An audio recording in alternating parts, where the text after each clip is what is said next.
Okay, good morning, everyone. I think we'll go ahead and get started. We're getting a little bit of a late start, but we wanted to give folks a chance to get some coffee and get seated. I want to welcome you. I'm Carol Golan. I'm the Director of the Social and Behavioral Sciences Research Core for the Center for AIDS Research, one of the co-sponsors of this event. And we're very happy to welcome you to this inaugural symposium on using new technologies to enhance healthy behaviors. We hope it is the first of many such symposia. We thank you all for coming.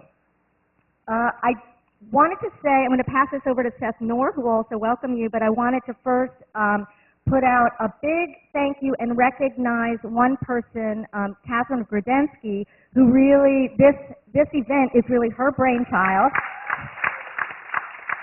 This was a twinkle in her eye a few years ago when she took a course on technology, and ever since then she's been wanting to do something like this. And despite the amount of work that it really takes to actually put something like this on, she kept pushing for it and brought all the different people from across campus together to make it happen, and has worked tirelessly to make everything come together, despite federal shutdowns and other barriers.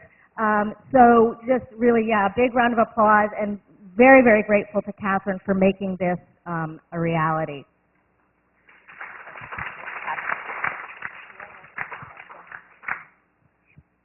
Good morning, all. I'm Seth Knorr from the School of Journalism and Mass Communication. Just want to welcome you all. Thank you for being here this morning. We have a very exciting day with lots of great speakers. We are plodding forward despite our government's inability to get it together. And in fact, if you guys wanted to write into NPR has been asking for examples of how the government shutdown has affected you. So you may know there was one speaker who was unable to participate at all because of it, Debbie Thompson. We're sad about that, but we appreciate the situation she's in. But we're grateful that one of our speakers here that we're going to introduce in a second here is going to be coming to us via Skype. He was going to be here in person, but he was unable due to, once again, our lovely government. So just wanted to let you know about that. And thanks for being here. And we're going to introduce our first speaker here in a moment. Thanks, Seth and Carol. Hi, I want to welcome you as well. I'm Deborah Tate, and I am representing the Communications for Health Applications and Interventions, the CHI Core. And I am very excited also that we can have this great day and hear about what's going on campus, and hopefully push our technology edge even more leading forward at UNC. So I'm going to introduce our first speaker. This is Citizen O'Reilly, Dr. Bill O'Reilly, who is coming to us as a private citizen today while on government furlough. So we really appreciate him taking his time out of his morning to join us today. It's really great to have Dr. O'Reilly because he has walked in the paths that many of us walk in various aspects of his career over time. So today we're talking about examples from HIV, obesity, and cancer, and it just so happens that in former phases of his life, he's worked at the NIMH as the Deputy Director in the Division of AIDS and Health Behavior Research. He's also worked at the NHLBI, focusing a lot on technology in obesity research, and currently is the Chief of the Science of Research and Technology branch. It's a newer branch at the National Cancer Institute, so also knows a lot about technology and cancer. He's also been a technology guru before technology was cool. He's been doing mobile applications long before we really thought they were mobile applications. They were just devices that people would carry around to assess their behavior. And that was pretty much the reason that they were used. He's worked in private industry, so really has a great understanding of what it takes to research emerging and rapid developing technology trends. So we are just so thrilled and honored that Citizen O'Reilly will talk to us today via Skype. Thanks, Deb. Can everybody see me and hear me okay? Yeah. Good. Thank you. And I'm really sorry I can't be with you in person and listen to all the presentations. Catherine assures me that they'll all be up on the web eventually, and I can review them back when I'm once again on official duty. There was an interesting interesting picture in the Washington Post today. I think there were some federal employees that were protesting out in front of the Capitol, and the sign said, "Do your job so we can do ours." So hopefully that'll happen at some point along the way. But as Deb said today, so that I don't get myself in legal trouble, I was just sitting around the house this morning on unpaid leave and thought, maybe I'll play golf. Nah, maybe I'll play a little tennis. Maybe not tennis. Maybe I'll ride my bike. You know what I'll do today? I'll actually get on Skype and I'll talk to the people down at UNC. So that's what I'm doing today on my day off. So it's good to be with you guys, at least virtually, if not in reality here. I'm going to spend a little bit of time, and this is kind of in two parts, talking about both our tech-based behavioral interventions and the fit both with our current behavioral theories and also with our current research methods, and try to walk you through some of the concerns that I think have come up for many of you that do tech-based behavioral intervention research, and how we might address those issues. So I'll see if I can take us through those. What I am working, as Deb said, I'm the chief of the Science and Research and Technology branch, which is a relatively new branch at the NCI. We do a fair amount of work and focus in theory development, testing, and application. It's an area that we really want to push because we don't feel that there are many places at the NIH in which theory development and testing and a more rigorous sort of examination of theory is done. So we really want to emphasize that. I won't talk a lot about measure development today, but that's certainly something of interest to us and actually sort of drives some of the things that we'll be talking about. Technology development and application, methodological innovations, which something we'll spend a little time on when we talk about evaluation of mobile and web and other tech-based applications. And then also spend a little time talking about data harmonization and team science efforts. So those are the things that the branch does at this point, just so people are aware of that. If any of those are of interest to you, then you have a contact. You can always give me a call, and I can either help you out or point you in the right direction. Okay. So, for this group, I don't need to do a lot of this, but I've pulled a few slides just to sort of show, kind of the things that we're capable of doing. And, in the mobile health space, people have been using phones, portable phones, mobile phones more and more to do remote sort of disease management, preventive health applications, those sorts of things.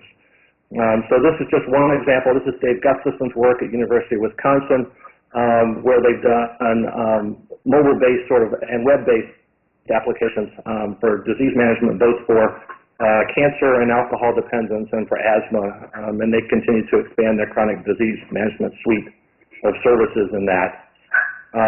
This is work of Donna Sprouse-Metz, doing sort of real-time intervention work using both ECGs and accelerometry data in adolescent minority youth, and giving them personalized monitoring and feedback about physical activity to improve reducing their sedentary behavior and improving their physical activity levels. And there's been a great deal of effort lately in emerging technologies and adherence monitoring. These are just a few examples. A lot of this is driven by the folks in the HIV/AIDS area where adherence to meds is particularly both problematic and also particularly important from a public health perspective.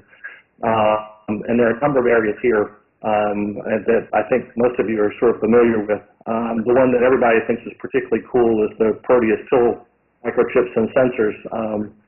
Up until that technology, we knew whether people opened and closed caps. We knew whether they supposedly took out medications, but we never knew whether they really ingested them. And the Proteus system actually allows people to determine whether they actually ingest the medication as well. So we've made a lot of advances in that area in a recent period of time. But just to expand our thinking about this, I want to remind us that anything that's wireless and transmits and is mobile and portable sort of fits within this technology. And some of the recent work has been in subcutaneous implantable biosensors. Just think like sort of mini tattoos in people's bodies. This is Diane Burgess's work doing sort of continuous glucose monitoring via subcutaneous biosensors that wirelessly transmit the data. But there's more and more of this kind of work that's going on. So there's a lot of body sensor network sort of work and this sort of work as well, that it's going to greatly expand the type of data that we have available to us for research and for real-time intervention purposes as well. So I want to talk just for a minute about these tech-levered interventions and the fit with theory. As most of you know, there's tons of commercially developed mobile health interventions. You just need to go, you go to either the Google Play Store or you go to the iTunes Store, you'll find hundreds of them on any particular area at any particular time.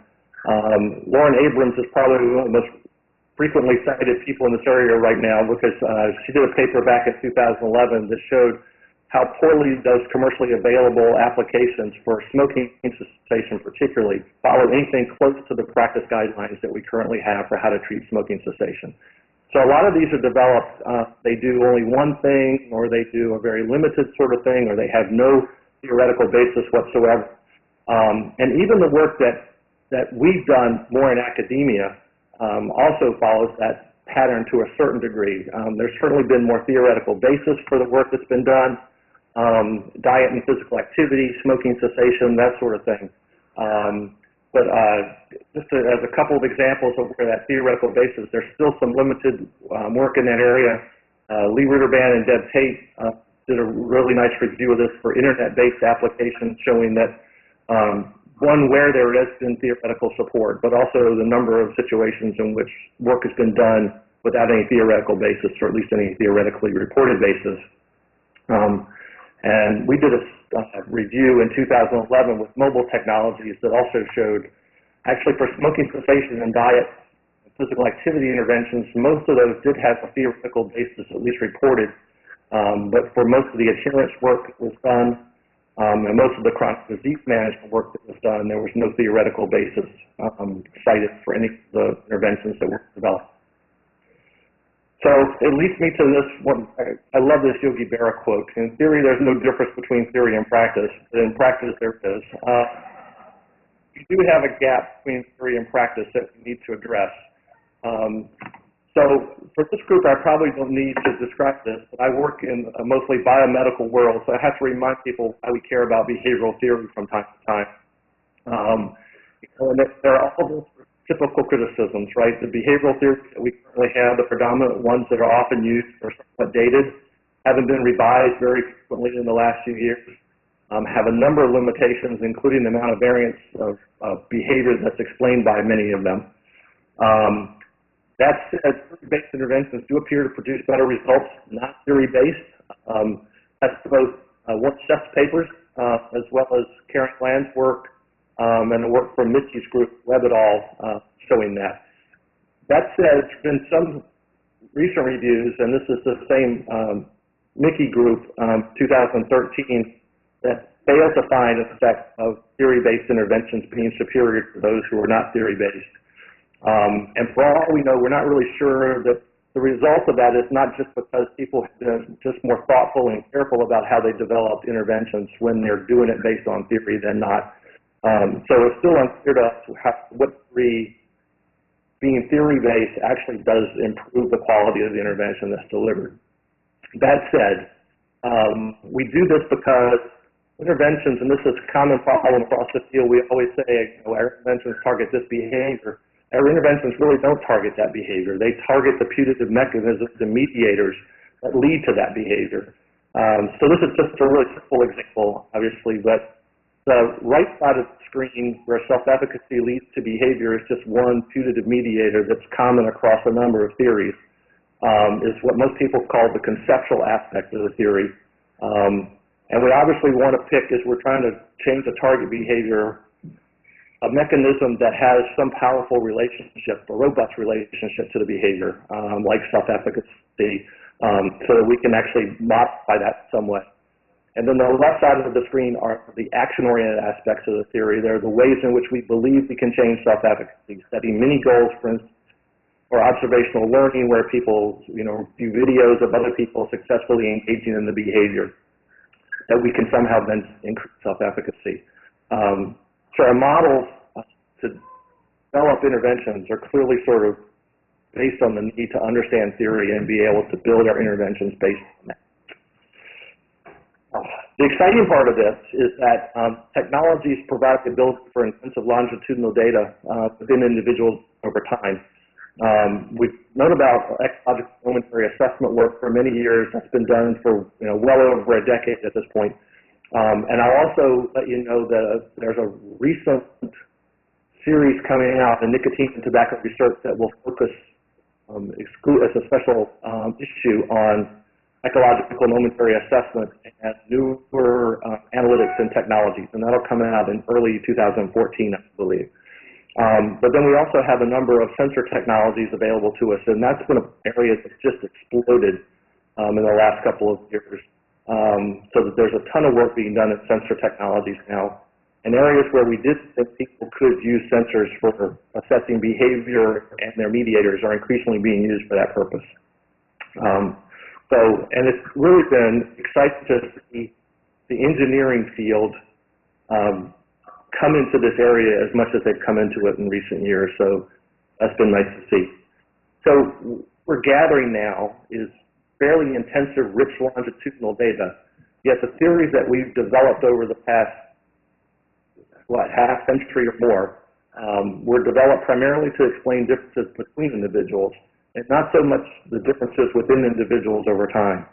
And so data is not really fitting the way our theories have typically been developed. And so one of the things I think we need to look at as we move forward, our theories more applicable to this intensive longitudinal data set and explaining sort of individual variability over time. So just one example possibility for doing that is control system engineering sort of models. This is something that we've written about a couple of years ago in terms of being able to generate models of hypothesized dynamical systems based on theory, and then be able to use longitudinal data to iterate and refine those. And then eventually, once we get a better sort of model as we work and go forward, being able to close that loop in a proposed intervention, and how that intervention sort of affects that dynamical system, and iterate and test that in multiple individuals. So that's been one model that we've considered of recent years. I'll just give you one example. The place where people have first plot control system, dynamical systems, is theory of planned behavior. And that's been primarily because the theory of planned behavior has these nice sort of path analysis sort of models that are drawn out. It makes it easy for engineers to sort of take steps and do some identification to build these more computational models. But this is the work of Daniel Rivera and his group, treating these constructs that we normally think about in theory of planned behavior as kind of fluid analogies. Think of each of these as inventories. There are probably better ways to think about this, but I always think about the toilet bowl and flushing, and increases and decreases in the water tank behind the toilet. They're probably better analogies, but it's the one that comes to mind most frequently for me for some reason. Probably because I was looking for a septic tank company, but that was tough. The technology has really put us in a position where we've had to think differently about our theories, but the technology also allows us to advance theory in ways that we previously weren't able to. What we've just been talking about is in the use of intensive longitudinal data to model behavior changes over time and to monitor the change in these theoretical mediators or moderators over time as well, to be able to better assess how they impact the individual's behavior as they move through time. But I also want to point out that the value of technology is in also our ability to isolate theory-based components in our interventions better than we've ever been able to do before. As most of you know, software development is now mostly a modular, object-oriented development process with various sort of components that are sort of put together almost like jigsaw puzzles and pieces.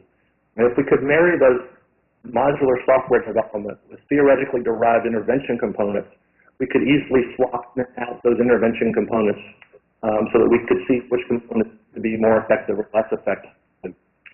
I'll also note that our tech interventions isolate intervention components with full fidelity. It's very difficult to isolate these when we're doing face-to-face or group-based interventions. But in a situation where the computer never gets sick, never gets tired, never thinks it knows better than the person who developed the intervention, and will deliver the intervention as it was intended to be delivered, of course, assuming that there are no technological glitches, which most of us in this field have experienced many times. And then from that, we can use some intervention optimization design, only to improve the intervention, which is where Linda Collins' work has basically been in the last few years, also to test theoretical components. So just a reminder, I think many of you are probably familiar with Linda's work, looking at optimization designs, like, for instance, which combination of components optimize the outcome, looking at fractional factorial designs to be able to do that so we can better isolate components and combination of components seem to be most effective. And then Susan Murphy's work on adaptive and sequential multiple assignment randomized trial designs.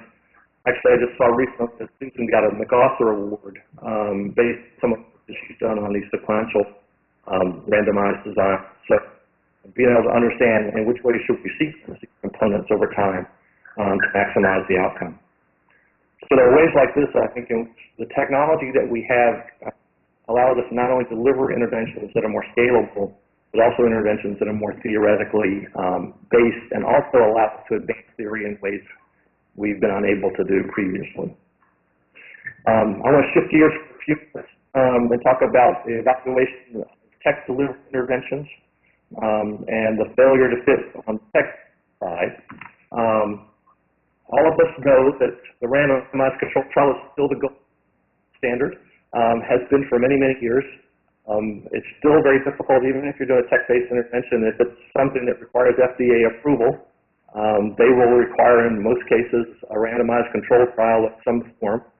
I will point out to you that on recently, the FDA finalized its guidance on mobile medical applications and review of those. So that's to that, so you're aware of that. We obviously need for meta-analyses of intervention research. And as many of you know, in most of these meta-analyses, cognitive review being a classic example. If it's not a randomized controlled trial, then it falls to the cutting room floor and never gets reported. So there's various reasons, practice guidelines and others, we still need to do randomized controlled trials for some of this work.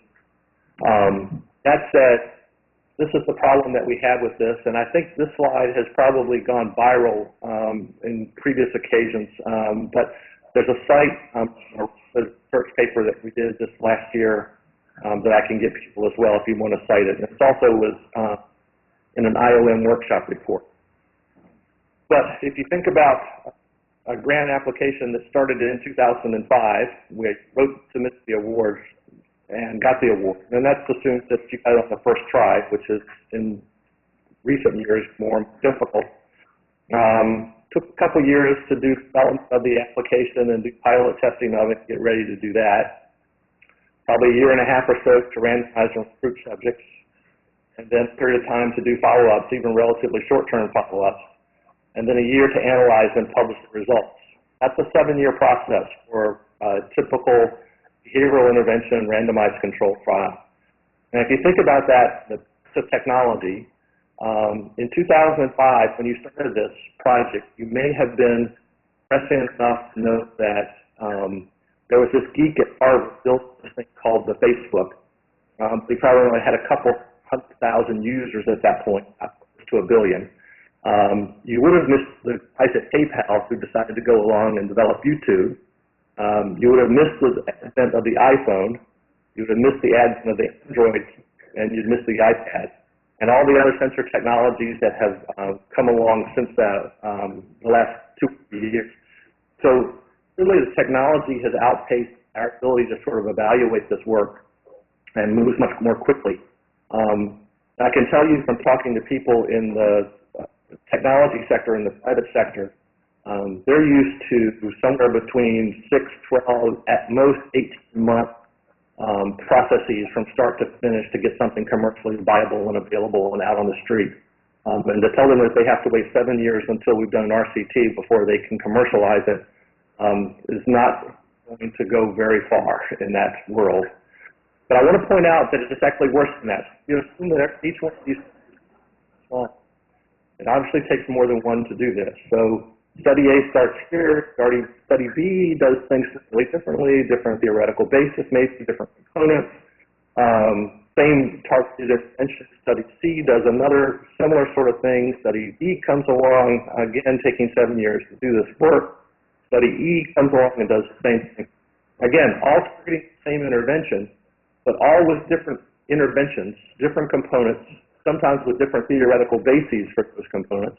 And at the end of the day, we know that this series of RCTs, that some or all of these interventions, based on somewhat different theoretical models, and using some common but also some unique components, produce a modest to moderate effect on target behavior. I would contend that this is not the way to advance science. It's not the way for us to improve and optimize our interventions. It's the way we've always done it. It's the way that I've done it. It's the way I think the field has done it for many, many years. There's been some work.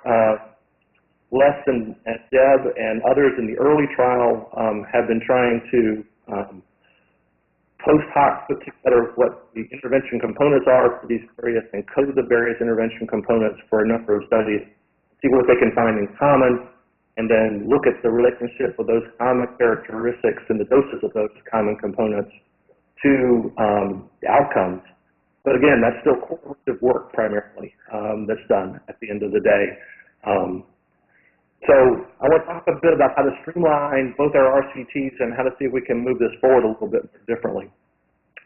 So obviously we can find some ways to speed bypass development. We can work from existing applications as much as possible. I'd really encourage us to do open source and open access. There's a lot of one-off development that's done where you develop your application, sits on a shelf, no one else uses it, it never gets used, modified, revamped, revised, and used again. So the more we can do that sort of work, I think the better off we'll be. We can leverage our mobile technologies for research purposes. We can use it to do remote recruitment. I think it's really critical that we embed assessment of the target behavior in the intervention itself, in the application, so that we can monitor the effects over time without having to do some extra additional work in order to be able to assess the outcome. And we can also do automated RCTs, and I'll talk about that a little bit more as we move along. And the other way, of course, to speed this up is our follow-ups to evaluate mostly the proximate outcomes, and then when we need to either model or simulate more distal outcomes as we kind of move forward. So let me talk about a few things that I think we need to be doing more of in terms of evaluation. One are N-of-1 designs, single subject designs. Jesse Dowler actually did a recent review and discussion of this for technical interventions, which is very nice, and I have cited here, but I can make it available to people. You know, when I started, I was trained in graduate school, kind of in the operant Skinnerian world, and I spent a lot of time on school playgrounds watching, observing, coding kids, hitting each other, doing various social behaviors and sort of thing. And it was very difficult to do these N-of-1 designs then because it was difficult to get enough data points over time to find a stable baseline from which you could then determine whether your intervention had any impact. But with the intensive longitudinal data we currently have, we're able to do these N-of-1 designs much more easily than we ever have been before, and actually automate this process so that we can do stable baselines initially, introduce the intervention, observe the effects of that, and if we need to, actually be able to reverse it. But even in situations where we can't reverse it, I remind us all of interrupted time series designs in which we can estimate from the baseline data where we expect post-intervention data points to be. And then if the intervention's been effective, then we'd expect to see something outside of that expected confidence interval. So it allows us to, again, quasi-experimental design, but allows us to more quickly get a handle on whether there's been some change as a result of the intervention. And we can do these on an individual basis or group basis. And these have often most commonly been done for interventions that are community-based, hospital-based, school-based, in which it's difficult to randomize enough clusters to intervention versus control, but where you can see the intervention effect. And if we stagger those effects so that one group gets the intervention beginning on day 1, another one not till day 20, on and on and on, and we'll have a control group as part of that, we can improve that even more in terms of the causal inference from this. I'll just, in the interest of time, just kind of go through a couple of more of these quickly. People have been using the step wedge design for a number of these things in which we roll out. It's a pretty common thing for us in the technology sector to roll things out on a limited basis initially. Actually, the Affordable Care Act and their health exchanges would have probably been smart to do that as well. Roll it out on a more limited basis, work out the glitches, and then roll it out on a more long-term basis over time. But because we typically do that in the technology sector, it allows us to evaluate a number of participant clusters, roll it out gradually in each of them, and give us a little bit better idea of the effectiveness of the intervention as we do that. And just real quick, the other sort of quasi-experimental design for us to consider are regression discontinuity designs that allow us to basically separate people at baseline to one group or the other, and then look for a change in treatment as a result of that. I want to mention, because I just saw this article recently, so I just pulled the slide from it, dropped it in the slide set here. David Moore's group has been just recently published an article on continuous evaluation of evolving behavioral intervention technologies. And their thinking here is, again, more of a Bayesian type of way of thinking about this work. But, as these interventions are rolled out, they're being evaluated as they're being rolled out. With each additional subject, the confidence interval gets smaller and smaller as the Bayesian estimates of what's the likelihood that the next person will respond in that way improves. And that as they roll that out and then do an improvement or another version or another type or whatever, so the bit B and bit C and bit D, with each of those as they come along, they can test one against the other. And in their thinking, actually not necessarily try to find the superior intervention, but find the one that clearly is inferior and drop those out over time as you move forward. So I just wanted to point people to that work. This is kind of an interesting way to think about doing this, where we evaluate as we're disseminating these interventions. And then finally, I just want us to think about these as rapid learning systems. In the healthcare sector with EHRs, people have been talking about rapid learning systems for some time, in which we've rapidly learned from the data that we gather from the EHR system. And I think in the same way we could think about our work that we do in mobile and web-based technologies. If we're gathering data over time in those, they can also be used for rapid learning systems in which we more quickly sort of make adaptations and adjustments as we move forward. Just one final note. One of the things that's always struck me as a missed opportunity has been the ability to do automated randomized controlled trials from either mobile or web-based sort of solutions that are available. So, we certainly have a situation in which people have version 1 of their intervention, and then they develop version 2, and they think version 2 is somehow superior to that. At least theoretically they think it is, or from anecdotal data that were obtained from the first group of patients, they think that it should be a better version. But it's relatively easy in that situation to roll this out and randomize people to continue to get version 1 or to get version 2. Be able to fairly rapidly sort of test whether version 2 actually is superior to version 1 as we move forward. So I think there's space that we need to think about RCTs, again, being something we can do during dissemination as we're implementing these applications. So I'll stop there. After I've been close to time, I want to give people a chance to ask a few questions. So thank you for giving me the opportunity to do this.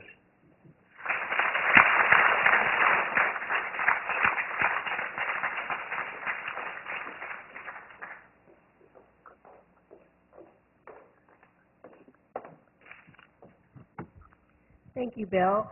I am going to see if we have questions, and just because we're recording, once the audience member asks the question, I'll repeat it so that we can get that onto the audio recording. Okay, so any questions for Bill? Yes. I was wondering if you have ethical people who deal with ethics on these studies or theories when you create them and when you put them forth into the actual practice. The question is about ethics and whether or not there are people who have ethical backgrounds or sort of that's their specialty that are part of the development team or part of the research team for these types of applications. Yeah, no, it's a great question, and typically not. So, you know, and one of the things that's sort of interesting as we move forward, I think most of the people who work in this area have been feeling that tension between what they would like to do and what IRBs will allow them to do. IRBs are, for obvious reasons, a bit conservative about the risks that they take. And in an unknown area like some of the things that we're talking about, those risks are still relatively unknown. So in that situation, they tend to be a little bit more risk averse. That said, I mean, I think there are ways in which, you know, we've done a number of studies, at least I haven't done them, but I know we've funded a number of studies in which people have looked at more automated consent processes. It would be relatively easy, for instance, in those automated RCTs to do automated consents and let people know that, you know, you're randomizing them to one of two versions of the application, so which ones are better. Here are the risks, here are the benefits, and do a more automated method of doing that as well. So I think that's certainly possible, but there are some places in which I think we need to get IRBs sort of up to speed about some of the technologies that are available, especially since there are sort of additional privacy and confidentiality concerns that people have for some of these things that we need to make sure we address. That said, this is a longer answer to this question, I know, but we've been talking to a few private companies, commercial firms that collect this data on a routine basis just as part of their applications. And, you know, our biggest problem is not IRB ethical issues. The biggest problem that we have with being able to access the data and use it, they are PR concerns, right? So it's anonymized archival data that we're pulling from that, and we can't identify them, then we actually are exempt from IRB review in that situation. But of course, a lot of these applications don't want the PR nightmare of somebody saying, you know, I didn't realize you were going to use my data for this purpose. So we have a number of things that can go beyond IRBs when it comes to private firms and accessing their data as well. Other questions? Yes.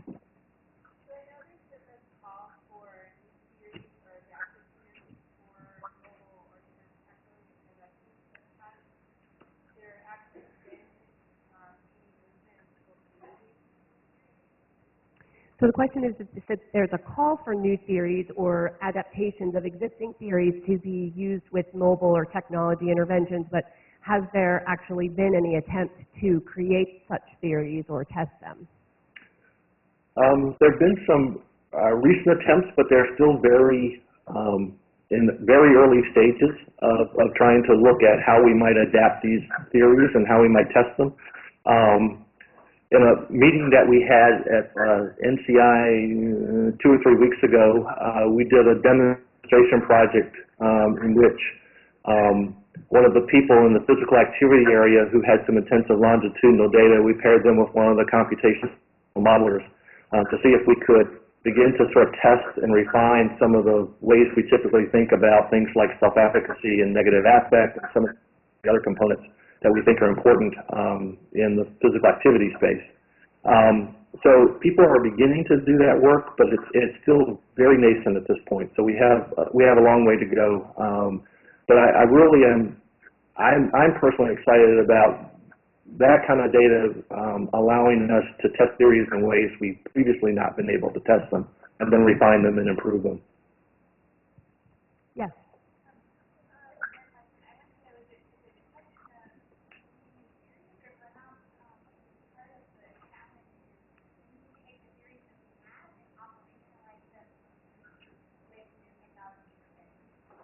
So the comment is the question that we need new theories, or is that we need a better understanding or better work in operationalizing theories that we have for use with delivery in technology interventions and sort of then testing and refining from there?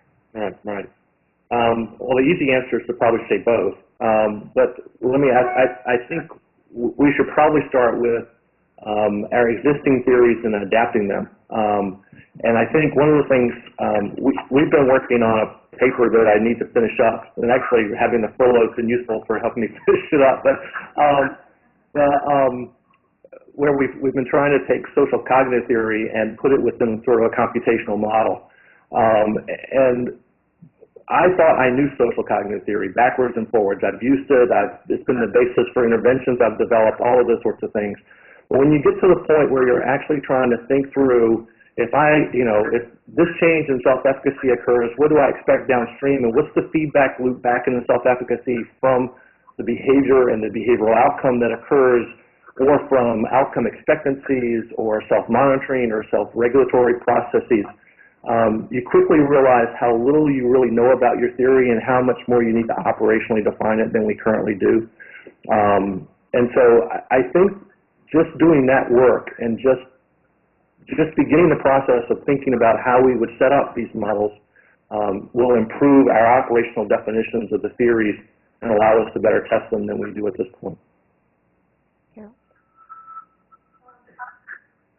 So I understand that the theories are not, as you talked about, are not, you have to technology, and I'm wondering about the ability to collect the sort of ecological momentary assessment in terms of data, and the idea of the N of one child, have the statistical, we have the statistical methods and the modeling methods to take advantage of all the data we now have the ability to collect.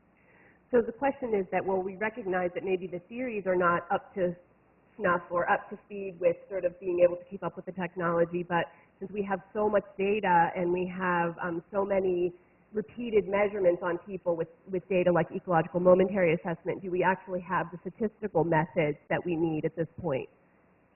I think not that we can't improve the statistical methods, but one thing that our branch has really been trying to focus on has been taking the existing methods that are available from other areas, from engineering, computer science, some of the biomedical research world, and making those applicable to the work that we do. And to do that, we have to marry these groups together, right? So there are plenty of people with intensive longitudinal data that are available to them that they have, and then they wonder how to analyze it differently than the way they've traditionally done it.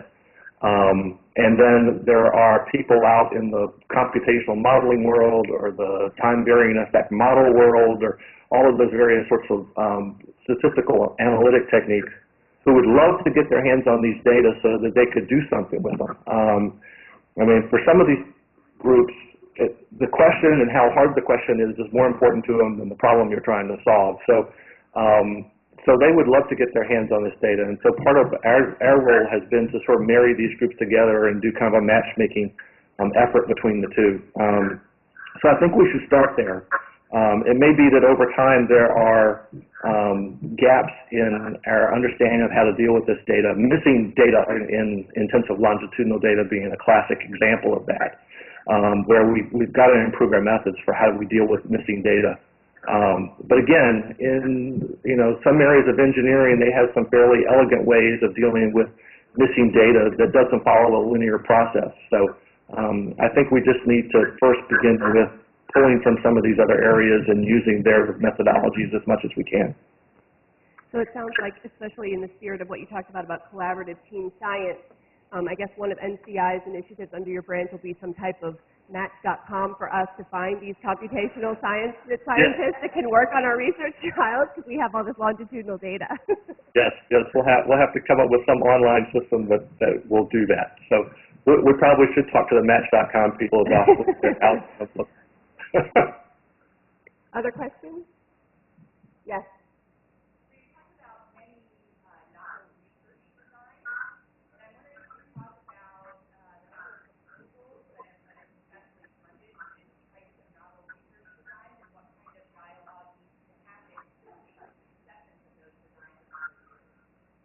So the question is about acceptance of novel research designs in these types of studies among reviewers and review panels in order for us to get these proposals funded. And along with that, I was going to save that question too to see whether or not there has been any dialogue, because I sit on a study section, and that might have a special emphasis panel or some such where people reviewing such applications could kind of go into a separate review pool so that designs like this might get some type of special consideration. Right, right. No, it's a great point. And you know, this is where the NIH system actually punishes innovation, right? Which we know it does. It's been doing that for years, and this is one of the ways that it does it. So there's a couple of things. One, at least for one of these designs, and we'll probably do more of these, and NINR led this effort. There's a PAR, which also gives us a separate review group that's out on the street for innovative methodologies for intervention research in chronic disease management, chronic disease care. And our goal there was to really spur on some of these newer optimization methodologies for optimizing interventions. So in that case, what we tried to do was set up a PA that would allow us to set up a separate review panel that would be specifically looking for those kinds of designs and be able to evaluate that kind of designs, have the expertise to do that. I suspect we'll be doing more of those as we move forward. We also have been in discussions with the Center for Scientific Review about a behavioral panel that would have a more technology-based expertise to it than the typical panels do, or typical study sections. So we've been in discussions with them about doing that. There's some pros and cons to that. If you think about, you know, things like, you know, would you rather that your grant be in a study section where it's kind of considered relative to other things in that same content area, or would you rather it be considered all together in the technology space in one place? So there's some pros and cons to it, but we've been in discussions with them about that as well. So, and then I will mention the other thing that I tell researchers and people submitting grants on a regular basis is if you're putting in something that you're unsure whether the study section has the expertise either in the methodology or the technology or even the theory to be able to adequately evaluate it, if you'll contact me or contact whoever the program officer is, one of the things that we can do sometimes is talk to the SRO and tell them that we think we could recommend some additional ad hoc reviewers with the expertise that might be missing in their study section. So that's another way to go. Great, thank you. Other questions?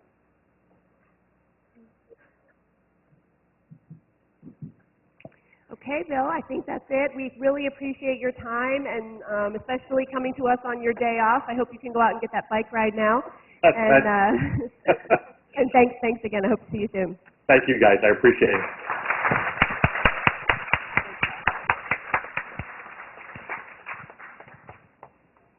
Thank you, Deb. Thank you, Bill. I just want to mention for those of you who are here just for the morning conference, this is a good time to take a few minutes while we're transitioning to our next session to go ahead and leave. And we understand that